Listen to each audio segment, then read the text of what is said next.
श्री गणेशाय नमः। ओम श्री गुरुवे नमः।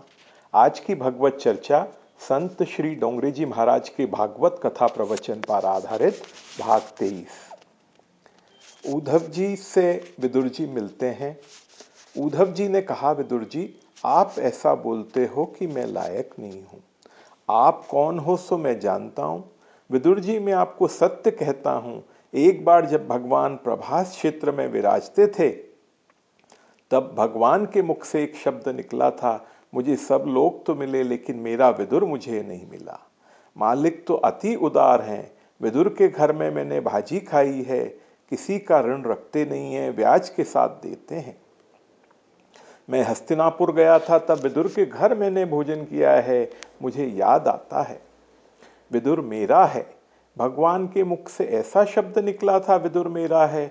भगवान जिसको कहते हैं तू मेरा है, उसका बेड़ा पार है।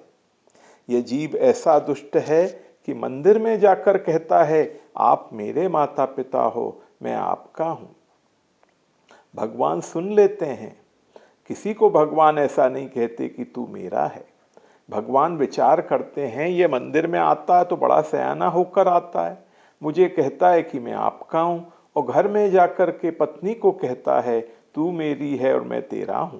जो मंदिर में भगवान का था वह घर में जाने के बाद एक स्त्री का हो जाता है, पुरुष का हो जाता है।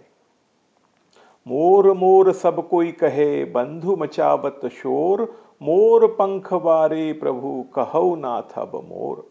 एक बार भगवान जिसको कहते हैं कि तू मेरा है, उसका बेड़ा पार है। विदुर जी आप बड़े भाग्यशाली हो, भगवान ने आपको अपनाया है। विदुर जी की आंख में आंसू आ गए, सोचने लगे कि भगवान ऐसा बोले थे कि विदुर मेरा है। मैंने कभी भक्ति नहीं की तो भी भगवान ने मुझे अपनाया है। मेरे भगवान का नाम पतित पावन है, मुझ जैसे पापी को बिना अपनाए तो उनको पतित पावन कौन कहेगा। जीव को अपनाया है, इस पापी जीव को अपनाया है। मुझे भगवान ने याद किया और ऐसा कहा विदुर मेरा है। विदुर जी की आंखों में आंसू आए हैं। ध्यान गते भागवते रुरोध प्रेम विहल। उद्धव जी कहते हैं, मुझे भगवान ने जब भागवत धर्म का उपदेश दिया उस समय मैत्रेय ऋषि वहां बैठे थे। मैत्रेय ऋषि को भगवान की आज्ञा हुई है कि मेरे विदुर को यह उपदेश आप सुनाओ। यह कहकर उद्धव जी बद्रिकाश्रम में गए हैं।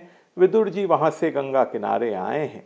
श्री यमुना जी भक्ति का दान करती हैं, श्री गंगा मैया ज्ञान और वैराग्य देती हैं। ज्ञान और वैराग्य के बिना भक्ति वंध्या के समान है। ज्ञान वैराग्य से ही भक्ति दृढ़ होती है। भक्ति मानव करता तो है किंतु प्रायः दुख में करता है। मानव को जब बहुत सुख मिलता है तब वह भगवान को भूल जाता है। भक्ति में ज्ञान वैराग्य का साथ होना चाहिए। ज्ञान वैराग्य के बिना भक्ति टिकती नहीं है। द्वारी द्युनद्या ऋषभः कुरुणाहम, मैत्रेयस्ति नाम गादबोधम, शतोपसत्याच्युत भाव शुद्ध, पप्रच्छ सौशील्य गुणाभितृप्त। गंगा किनारे मैत्रेय ऋषि के आश्रम में विदुर जी आए हैं। मैत्रेय ऋषि को साष्टांग प्रणाम किया है। विदुर जी का विनय देखकर मैत्रेय ऋषि प्रसन्न हुए, सुंदर आसन दिया है। मैत्रेय ऋषि ने कहा है, आप मुझे साष्टांग वंदन करते हैं, मैं आपको अच्छी तरह से जानता हूं, आप महान पुरुष हैं। एक दिवस ऐसा आता है जब सभी जीव आपके सन्मुख हाथ जोड़ करके खड़े होते हैं। आप साक्षात यमराज के अवतार हैं। इसके बाद संत श्री डोंगरे जी महाराज यमराज के दासी पुत्र होने की कथा कहते हैं। यमराज को मांडव्य ऋषि का श्राप हुआ था। एक बार राजमहल में चोरी करके चोर भागे जा रहे थे। सिपाही उनके पीछे पड़े थे। चोरी का माल मांडव्य ऋषि के आश्रम में फेंक कर चोर भाग गए। मांडव्य ऋषि के आश्रम में चोरी का माल मिला तो सिपाहियों को ऐसा लगा ये ऋषि नहीं है, चोरों का सरदार है। मांडव्य ऋषि को सिपाहियों ने पकड़ लिया और राजा के पास ले गए। राजा ने कुछ विचार किया नहीं और सभी को सूली पर चढ़ाने का आदेश दे दिया। दूसरे चोर सब मर गए। सूली के अग्रभाग में अब मांडव्य ऋषि 24 घंटे बैठे रहे, लेकिन सूली का प्रवेश उनके शरीर में हुआ ही नहीं। तब राजा को ज्ञान हुआ कि यह कोई संत हैं, भूल से मैंने इनको सजा की है। राजा क्षमा मांगता है। मांडव्य ऋषि ने कहा, मैं तुम्हें क्षमा करता हूं, किंतु अब मैं यमराज को सजा करने के लिए जाता हूं। जो पाप करता है उसी को भय लगता है, जिसने पाप नहीं किया उसको यमराज का भी भय नहीं लगता। मांडव्य ऋषि यमपुरी में गए हैं। यमराज के दो स्वरूप हैं। पापियों के लिए यमराज का भयंकर स्वरूप है, पुण्यात्माओं के लिए यमराज का सौम्य एवं शांत स्वरूप है। यमराज महान वैष्णव हैं।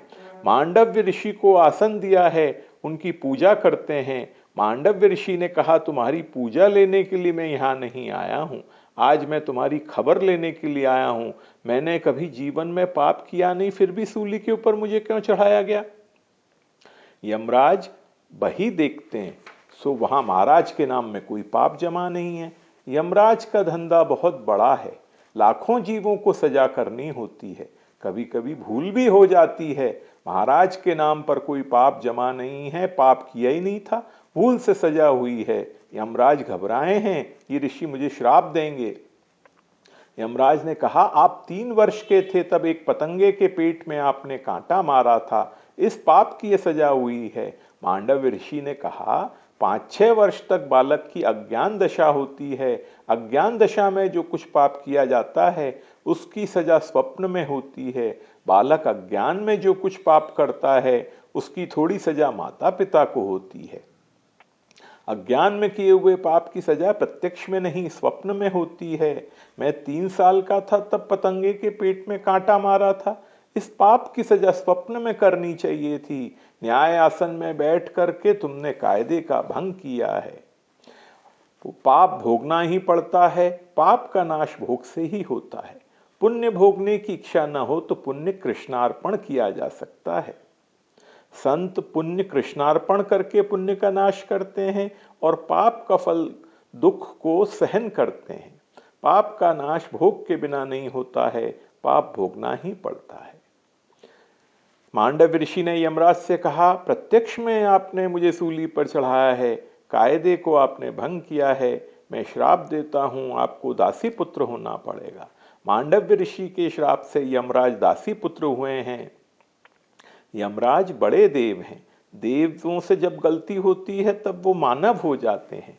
मानव जब कोई पाप करता है तो दूसरे जन्म में पशु हो जाता है। मानव का जन्म देव होने के लिए है, कदाचित देव भले न हो पर पशु होने का प्रसंग न आए। विदुर जी मैत्रेय के संवाद के ऊपर अब श्री डोंगरे जी महाराज चर्चा करते हैं। विदुर जी ने मैत्रेय ऋषि से प्रश्न किया है, इस जगत की उत्पत्ति कैसे होती है, प्रलय कैसे होता है? जगत की उत्पत्ति की कथा भागवत में अनेक बार आई है। संसार ही भगवान का चमत्कार है, संसार ही प्रभु का प्रभाव है। बहुत से लोगों को चमत्कार देखने की इच्छा होती है। नारियल के अंदर भगवान पानी कैसे भरते हैं? ये चमत्कार नहीं है। नारियल पेड़ के ऊपर होता है, उसके अंदर भगवान पानी भर देते हैं। मोर का जो अंडा है वह सफेद होता है, उसमें भगवान रंग कैसे भरते हैं? कोई मानव ऐसा कर सकता है? संसार ही भगवान का चमत्कार है। संसार को देख करके मानव थोड़ा विचार करे कि ऐसा सुंदर संसार जिसने बनाया है वह कैसा होगा। लोगों को जगत देखने की इच्छा रहती है, परंतु जगत जिसने बनाया है उसको देखने की इच्छा नहीं होती। उत्पत्ति की कथा इसीलिए अनेक बार आई है। जो कथा कल वर्णन की थी वही कथा फिर से तृतीय स्कंद में आती है, एकादश स्कंद में आती है। आदि नारायण परमात्मा को खेलने की इच्छा होती है, तब प्रकृति और पुरुष उत्पन्न होते हैं। प्रकृति पुरुष से महतत्व, महतत्व से अहंकार उत्पन्न होता है। अहंकार के 3 भेद होते हैं। विष्णु की नाभि से कमल उत्पन्न होता है, कमल से ब्रह्मा जी प्रकट हुए हैं। ब्रह्मा जी ने 100 वर्ष तक तपश्चर्या की है, तब नारायण का दर्शन हुआ है। भगवान की आज्ञा के अनुसार ब्रह्मा जी ने षड्विध प्राकृत सृष्टि, षड्विध वैकृत सृष्टि की रचना की है। ब्रह्मा जी के दाहिने अंग से स्वयंभू मनु हुए हैं, बाएं अंग से शत्रुपा रानी हुई हैं। ब्रह्मावर्त में उन्होंने राज्य किया है, वहीं से सृष्टि का आरंभ हुआ है। ऐसा वर्णन भागवत जी में आया है। इसके बाद में संत श्री डोंगरे जी महाराज वराह अवतार की कथा कहते हैं। मनु महाराज ब्रह्मा जी से प्रार्थना करते हैं कि पृथ्वी को राक्षस रसातल में ले गए हैं, प्रजा को मैं कहाँ रखूंगा। ब्रह्मा जी भगवान का ध्यान करते हैं। आदि नारायण परमात्मा वराह रूप से प्रकट हुए हैं। वराह नारायण गर्जना करते हुए पाताल से पृथ्वी को बाहर ले आए हैं। मार्ग में हिरण्याक्ष मिला है, हिरण्याक्ष का उद्धार किया है। पृथ्वी की स्थापना जल में की है और मनु महाराज को पृथ्वी का राज दिया है। राजा प्रजा को प्रसन्न करके वराह भगवान वैकुंठ धाम में जाते हैं। बोलो वराह भगवान की जय। हिरण्याक्ष शब्द पर थोड़ा विचार करें। अक्ष शब्द का अर्थ होता है आंख और हिरण्य शब्द का अर्थ होता है सोना। स्वर्ण को हिरण्य कहते हैं। जिसकी आंख में पैसा है वही राक्षस है। हिरण्याक्ष लोभ का स्वरूप है। भक्ति में आंख मुख्य है। आंख में भगवान को रखो। आंख में काम आए नहीं, आंख में पैसा आए नहीं। आंख में पैसा आ जाए तो आंख होने पर भी मानव अंधा हो जाता है, पाप करता है। लोभ पाप का बाप है। लोभ से ही मानव पाप करता है। मानव पाप करता है, इसीलिए भक्ति का आनंद उसे नहीं मिलता है। लोग थोड़ी भक्ति करते हैं पर पाप भी करते हैं। पाप छोड़ करके भक्ति करें तो भक्ति का आनंद मिले। मानव आंख से पाप करता है, जीभ से पाप करता है, मन से पाप करता है। पाप छोड़ना ही महान पुण्य है। पाप होता है लोभ से।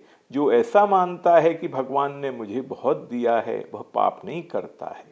जिसको ऐसा लगता है कि भगवान ने मुझे बहुत कम दिया है वही पाप करता है। संपत्ति में संतोष मानो। ऐसा मानो कि मैं लायक नहीं हूं तो भी भगवान ने मुझे बहुत दिया है। संपत्ति में जिसको संतोष है, संसार सुख में जिसको संतोष है, भोजन में जिसको संतोष है वह पाप नहीं करता है।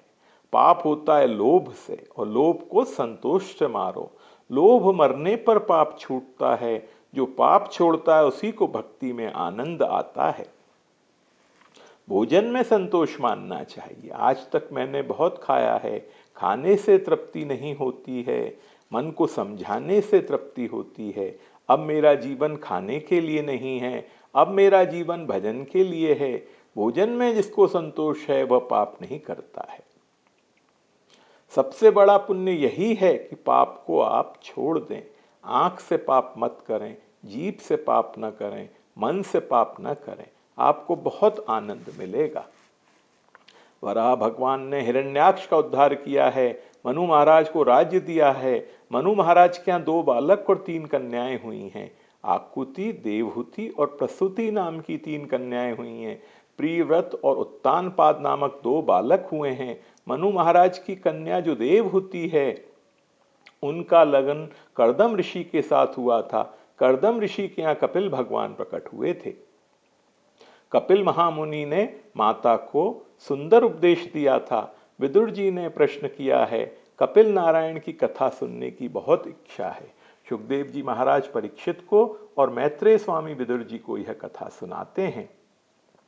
जुष्टम वताद्याखिल सत्वराशे सांसिध्यम क्षणोस्तव दर्शनान यदर्शनम जन्मभिरीड्य सद्धि राशासते योगिनो रूढ़ योगा।